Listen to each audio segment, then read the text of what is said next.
안녕하세요. 저는 40대 중반의 여성입니다.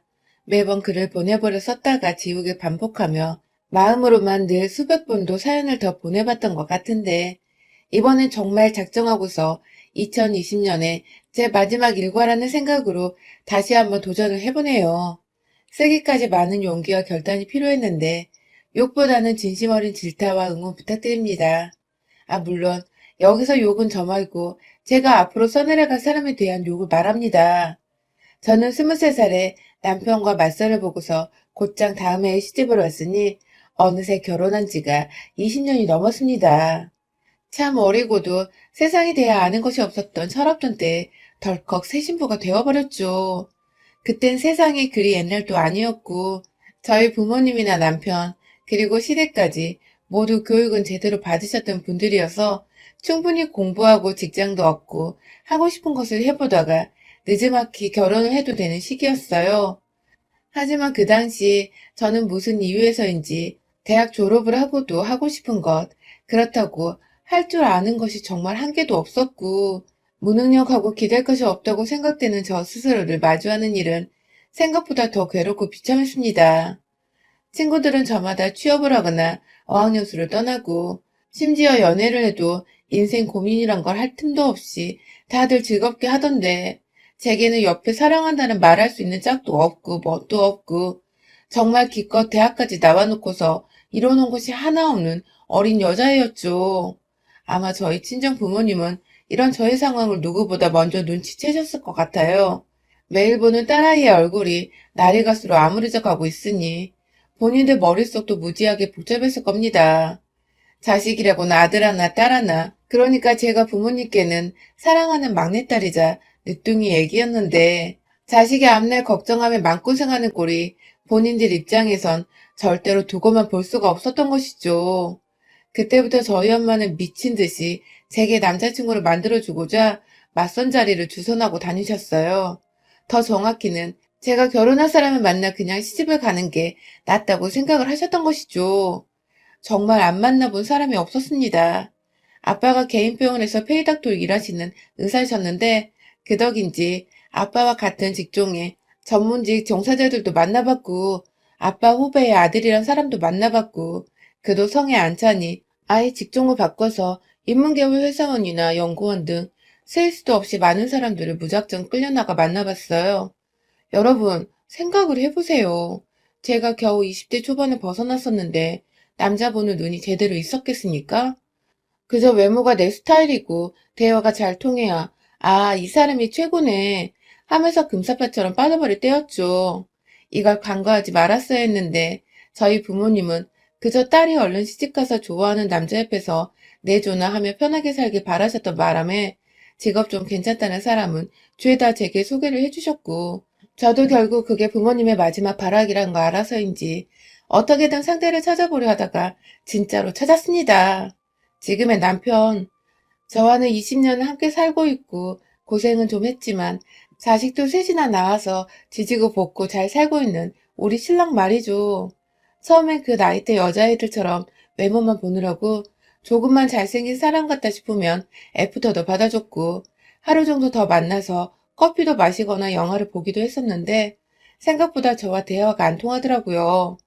난 꼭 잘생긴 남편을 두고 싶은데 말이 너무 답답하고 통하질 않으니 저도 슬슬 시행착오란 게 이런 거구나 싶더라고요. 대학 졸업하고 나서도 쭉 맞선을 보기만 하길 2달 정도 되었나?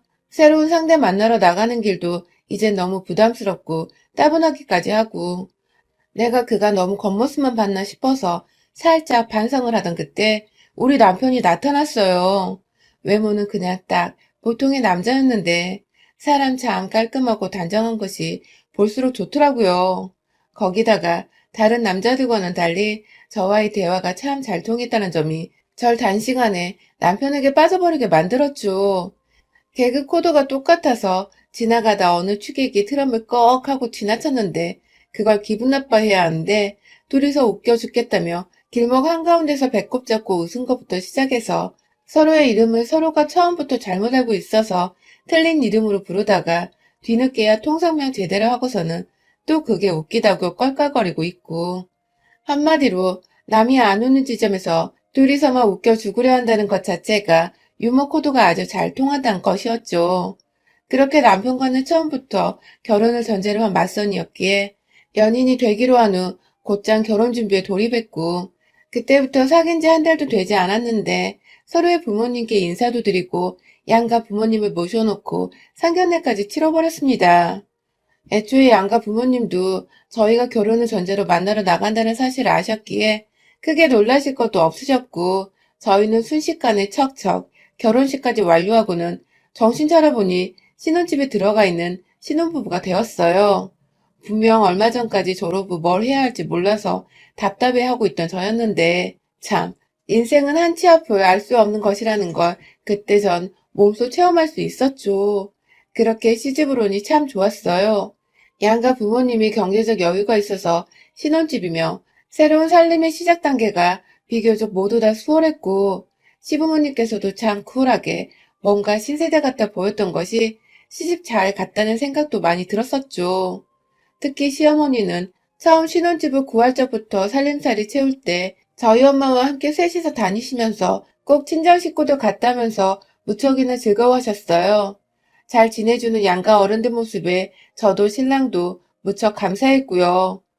그런데 이랬던 보통의 가정이 어느 순간부터 깨지기 시작했던 것은 바로 작년 초 시아버지가 지병으로 돌아가시고 시어머님은 자연스레 외동아들인 저희 남편이 모시게 된 후부터예요.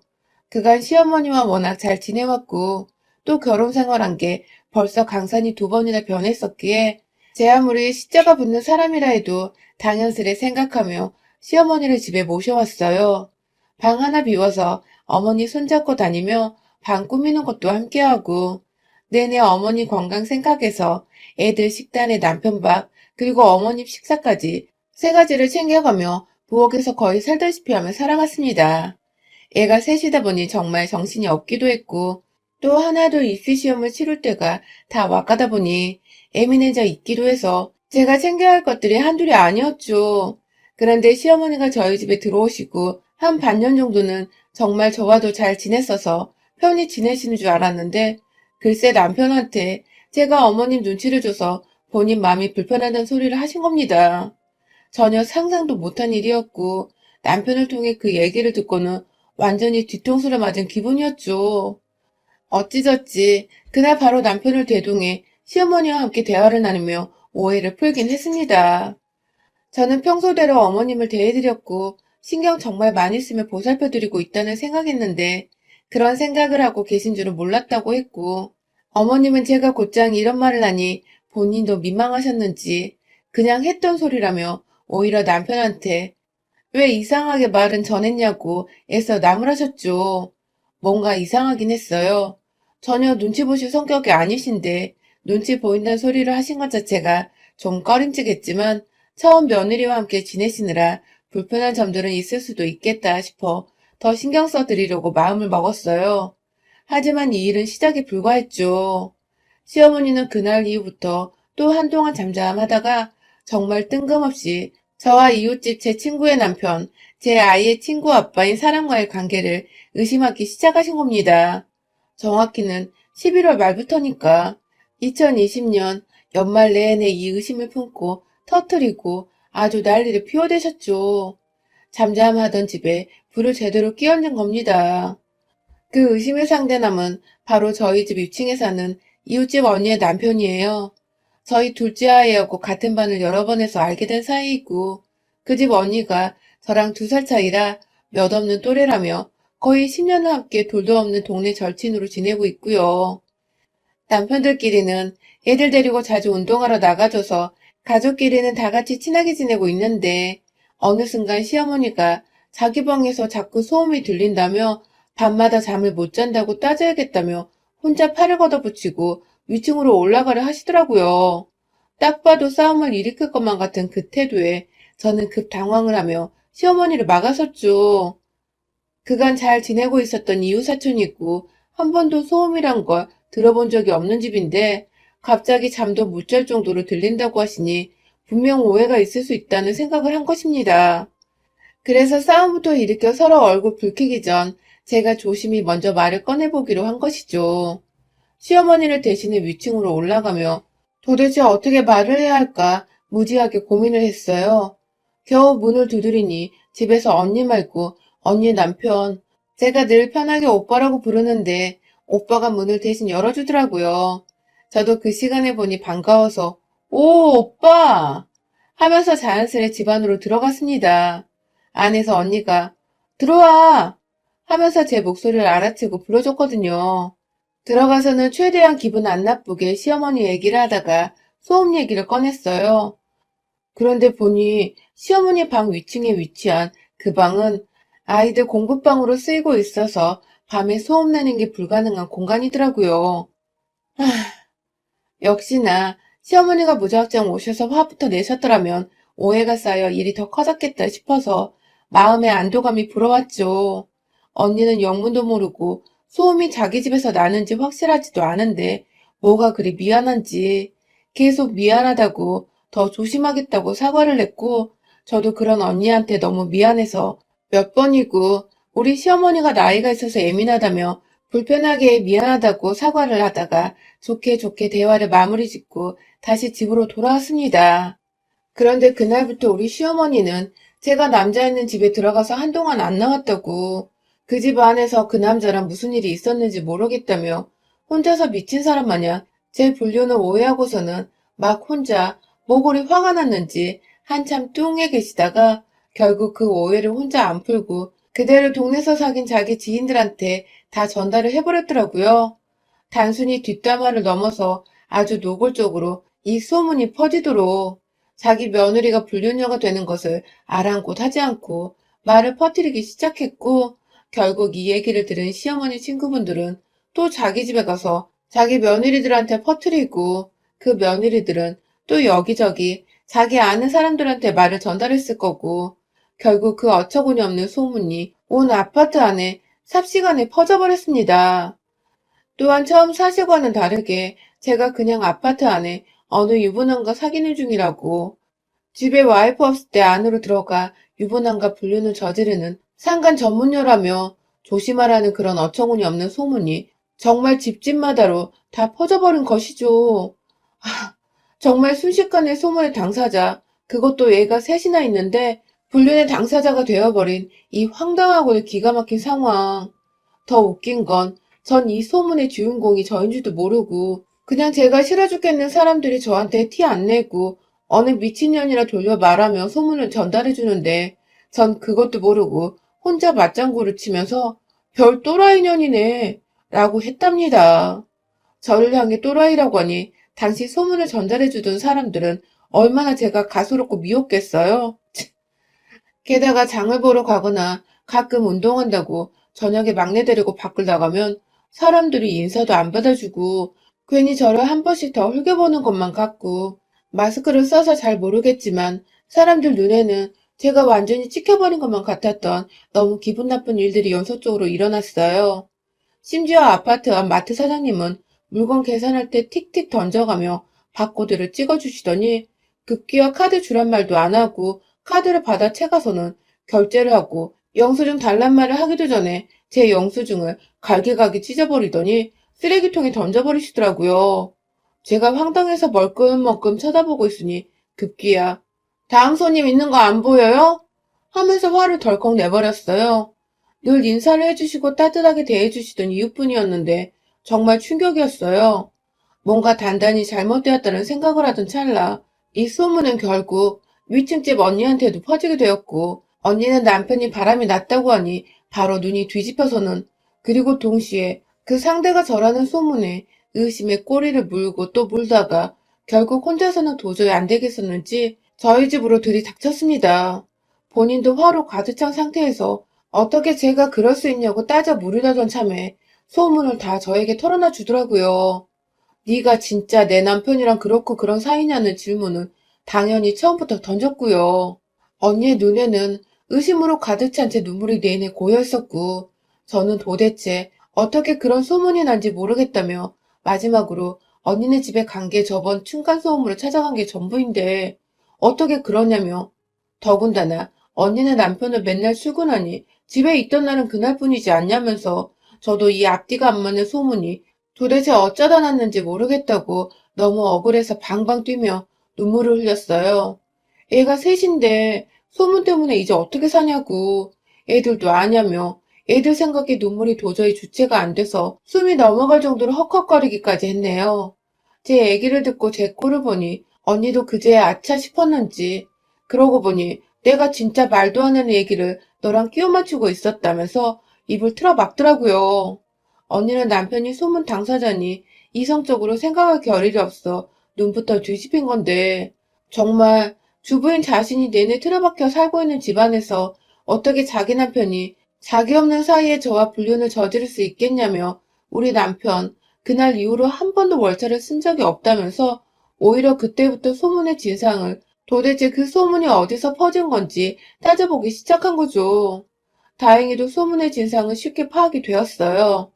언니나 남편이 마지막으로 월차 써서 집에 있던 그날이 우리 시어머니가 소음 문제로 저를 위층에 올라가게 한 그날인데, 그날 시어머니 눈에는 제가 남자가 문 열어주는 집 안으로 들어간 것으로 보였을 수도 있었기에, 단번에 시어머니가 의심이 되기 시작한 건데요.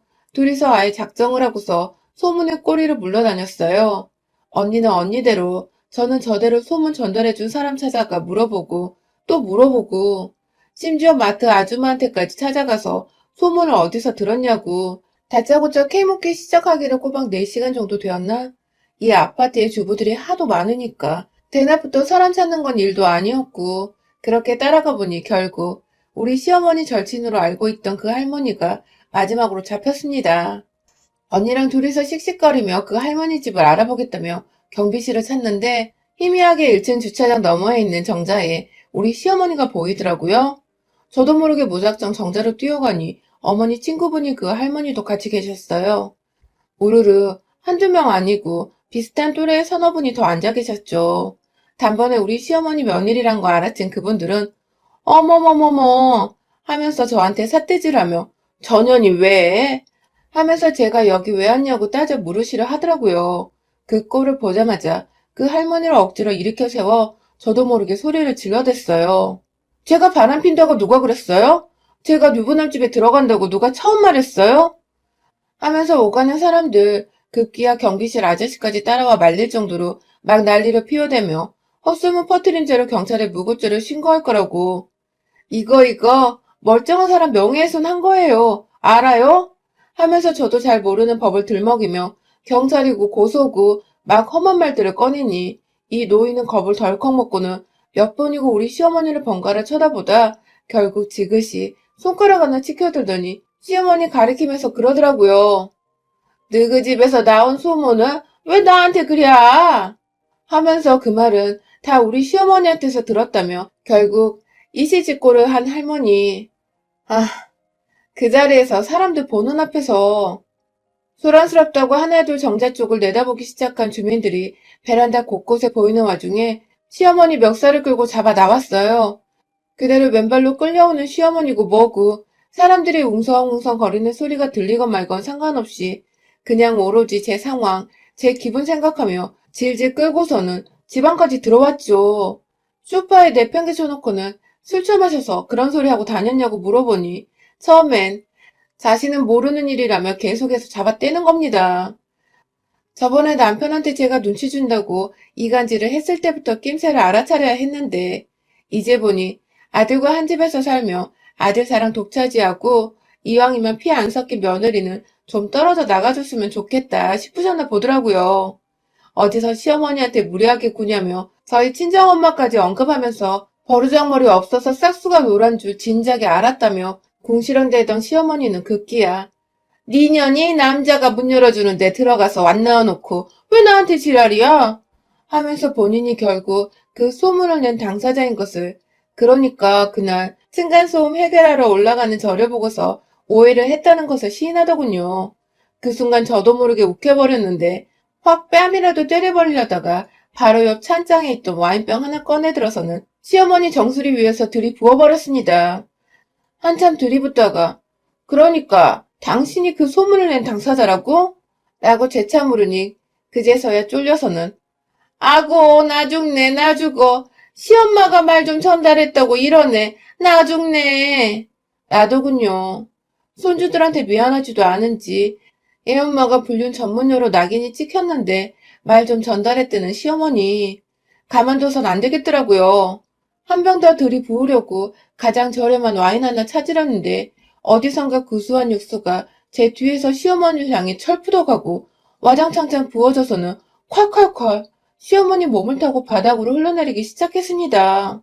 그렇습니다. 같이 있던 윗집 언니가 듣다 열이 뻗쳤는지 제가 신년에 끓이려고 만든 떡국 육수를 그걸 그대로 냄비채로 들고 와서는 시어머니한테 부어버린 겁니다. 시어머니 정수리 위에 한두 마리 올려져 있던 통멸치부터 시작해서는 다시마 조각부터 아주 구수한 육수 향이 스멀스멀 올라오더군요. 그리고 저는 그런 시어머니께 말했습니다. 나가서 이 아빠 들어올 때까지 아파트 입구에 서서 제 소문에 대해 해명하라고 말해줘. 물에 홀라당 젖은 시어머니한테 이불 한 포 덮어줬어요. 그리고는 바로 1층 아파트 현관문 앞으로 내보냈죠. 집에 돌아와서는 언니한테 빌린 상자 위에다가 A4 용지를 다다닥 붙여서는 그 위에 글도 적었습니다. 내가 며느리 엿먹이라고 불렸냐라고 헛소문낸 당사자입니다. 며느라 미안하다. 아들아 미안하다. 윗집 부부 미안해요. 하고 말이죠. 언니랑 어찌나 협동심이 좋던지 진짜 순식간에 박스 위에다가 화이트보드지처럼 글씨까지 완성을 했습니다. 1층 가서 시어머니 품 안에 건네주고 테이프로 어깨에 박스와 붙여 고정을 시키니 제법 그럴싸했어요. 오다 가다 사람들이 무슨 일이냐고 막 쳐다보기 시작하고 글을 읽더니 감이 왔는지 수근수근 대더니 또 시어머니 꼴에 웅성웅성 거리고 그런 사람들 앞에서 헛소리 내면 다음엔 우리 시어머니 말고 당신들 꼴일 줄 알아. 하고는 이왕 시어머니 엿먹인 쌍년이 된 거 완전히 이 구역에 미친년은 나다 하는 광고까지 해놓고는 집으로 씩씩하게 걸어 들어왔습니다. 그날 시어머니는 진짜 추위에 떨며 저 대신 밖에서 소문에 대한 진상규명 퍼포먼스를 펼쳐주시다가 제가 보고 한 1시간 후에 집으로 다시 데려왔어요. 이미 동네 사람들도 볼 꼴 다 봤고 시어머니는 추위에 벌벌 떠면서 저한테 하는 첫마디가 그거더군요. 내가 앞으로 잘할게. 라고 말이죠. 겁 제대로 먹은 시어머니와 아직 소문에 대해서도 저와 시어머니 사이에 무슨 일이 있었는지도 모르는 남편은 아무렇지 않게 제가 다시 만든 육수와 함께 버무려진 떡국을 시원하게도 들이부었습니다. 시어머니는 왜인지 입맛이 없다면서 멸치 육수로 만든 떡국을 끝까지 거부하시며 쓰라린 배를 부여잡고 방으로 들어가셨고요. 참 세상은 코로나로 정신없는 와중에 저는 시어머니 하나 때문에 소문으로 별일을 제대로 겪은 연말이었네요. 뭐 결론은 소문도 제대로 규명을 하고 시어머니 정신 똑바로 차리게 함과 동시에 동네에 한 번만 더 제 소문 이상하게 내고 다니면 다 가만 안 두겠다고 벼러주기까지 했으니 앞으로 저를 향한 욕 나오는 소문은 절대로 없을 듯 합니다. 아, 물론 저 무섭고 독하단 말들은 괜찮아요. 차라리 그러면 사람들이 무섭다고 함부로 입 밖에 오르내리지 못할 테니까요. 벌써 혀 내두르며 입 꾹 다문 동네 아줌마들이 한둘이 아니랍니다. 무섭다는 소문이 불륜 전문녀라는 소문보다는 정말 100배, 1000배 나으니까요. 여러분의 생각은 댓글로 남겨주세요. 오늘도 시청해주셔서 정말 감사합니다.